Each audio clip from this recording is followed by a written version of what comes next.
So, one of the concerns I have is drugs in school. Marijuana was legalized here in Virginia, and I guess the popular opinion in the state was if old folks want to smoke it, then let them do it. But our kids are getting it. I heard that 85% of the kids in Prince Edward County High School was either smoking pot or chewing some sort of edible. I believe that marijuana is a gateway drug. I think it's part of the problem. I think it's why we have the fentanyl epidemic. My question for the other two is marijuana a gateway drug? And specifically to Tom Garrett, why were you for it? Why did you try to legalize it on a federal level? I know Jenny hasn't tried to do that. Mr. Garrett has, but I'm asking both of you whether it is a gateway drug, whether it should be illegal. May I go? I would like to thank you for asking that question. And I mean that. I was incensed when I read a piece of mail that Kevin Bailey sent out that said I was in favor of legalizing marijuana. I actually have voted at the state level on legalizing marijuana on Senate Bill 686 and Senate Bill 1444, one of which would have reduced the penalties for marijuana, the other of which would have legalized it. Guess what I voted both times? No and no. No and no. I did carry a bill at the federal level that would have removed the federal prohibition on marijuana as a Schedule I controlled substance, and here's why. 4.5 million people will come into our country this year. That's like South Carolina moving in. That would be South Carolina moving in 10 times in the next decade across a porous southern border because we have laws in the books that we don't enforce. Barack Obama, when Colorado legalized, said, well, we're not going to enforce federal marijuana policy, but we left it on the books. Now, what message does it send to people when you keep drug laws on the books that you've told them you're not going to enforce? Right? So now I default back because I actually understand the Constitution and the separation of powers and various roles of government at each level to the 9th and 10th Amendment. What is the responsibility? Whose responsibility should it be? This federal government has enumerated powers. They've tortured the Interstate Commerce Clause to include anything they want in it. I've never defended a drug dealer. You've defended lots of them. I've prosecuted lots of them. Can you tell me the last time anybody ever got prosecuted under federal marijuana laws? And the answer is probably not, because it doesn't happen. So why is the law still on the books, and does it not water down the meaning of every other law on the books that we demand be enforced? Let's put it this way. If Paul Manafort is sniffing a federal penitentiary for not registering under the Foreign Agent Registration Act, but Hunter Biden made 10 times as much money and did the exact same thing, and nobody even indicated that he'd done something wrong, does it not make you question the rule of law in the United States? If we're arresting somebody in one state under federal law and handing the same guy an Entrepreneur of the Year award in another state under federal law, what does that do for the meaning of the rule of law in this country? So cowardly politicians say, oh, he's for marijuana legalization. We'll have a voting record against it at the state level, but I want the federal government to only pass and maintain laws that they'll actually enforce uniformly.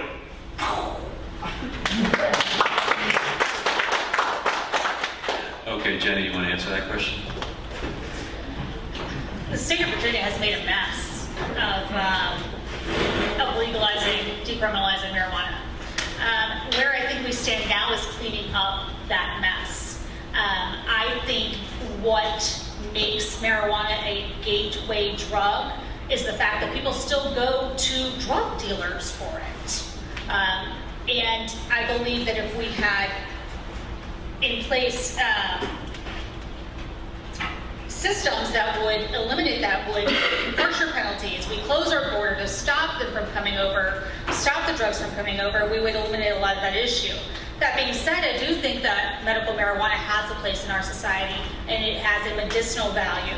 I know a ton of people who have used it to get off of hard drug dependency, alcohol dependency, use it to treat things like PTSD or cancer or any other number of illnesses that they would much rather remedy with a natural remedy as opposed to pharmaceutical drugs that these companies are pushing on us at an alarming rate that in the end just harm us more and cost us a ton of money. So I think that Virginia has a lot of work to do to clean up this disaster that has been created and left us in this limbo land. I'll use my rebuttal. Okay. I read that, and I had a flashback to my consultant when I was in Congress, a guy named Carlisle Gregory, going, Tom, if you carry this bill, some unscrupulous politician running against you one day is going to say you're in favor of drug legalization. And I said, I'm in favor of obeying the Constitution and the Bill of Rights and doing the right thing and getting laws off the books if we don't enforce them. I guess I've met some unscrupulous politician. Is that an attack, Tom? I'm sorry. Is that not an attack? So you just called me an unscrupulous politician for sending out a mailer? No, Kevin, I didn't call you an unscrupulous politician. My time paused because I've never been interrupted twice in one debate. Gold star. Okay. Tom, you have a question for the other two candidates. Well, I'm not done yet. Oh, I'm sorry. rebuttal. Okay. You know what? Virginia had a crimes against nature statute on the books that said that anything other than missionary intercourse between a man and woman was a felony. Guess who carried the bill to repeal that? I'm waiting on the piece of mail that says Tom Garrett supports gay sex. I support the government having... Bob McDonnell was running for governor. A reporter said, Governor McDonnell, have you and your wife ever engaged in any behavior that would violate Virginia's Crimes Against Nature Act or law? And Governor McDonnell's actual answer, you can Google it, was, I can't recall. And I thought, this is the stupidest thing ever, right? We have free will and salvation. We oftentimes use our free will to undermine our salvation. It is a tragedy. It's also why faith matters. It's also why if being a Christian was easy, everybody would do it. Everybody can say it, but doing it's different. So what I believe in is rule of law, laws that are uniformly enforced, and giving people the freedom to succeed, which also involves the freedom to fail, but I did not and would not vote to legalize marijuana at the state level. I just don't think the federal government should have laws in the books that they don't enforce. And if they do have laws in the books that they don't enforce, we should get rid of them and get some laws that we will, and it would fix a lot of things like the unequal application of justice against Republicans versus Democrats, our southern border, and telling our kids that something's okay when it's not. Tom, I want to use my rebuttal. I asked a question of both of these individuals. Is marijuana a gateway drug? I believe that it is. I believe that the problem we have starts with children smoking marijuana. I asked that question of these two individuals. Jenny intimated that it was a gateway drug. Mr. Garrett did not answer the question vis-a-vis whether it is a gateway drug. How much time do I have left, Mr. Timekeeper? 1 minute and 30 seconds.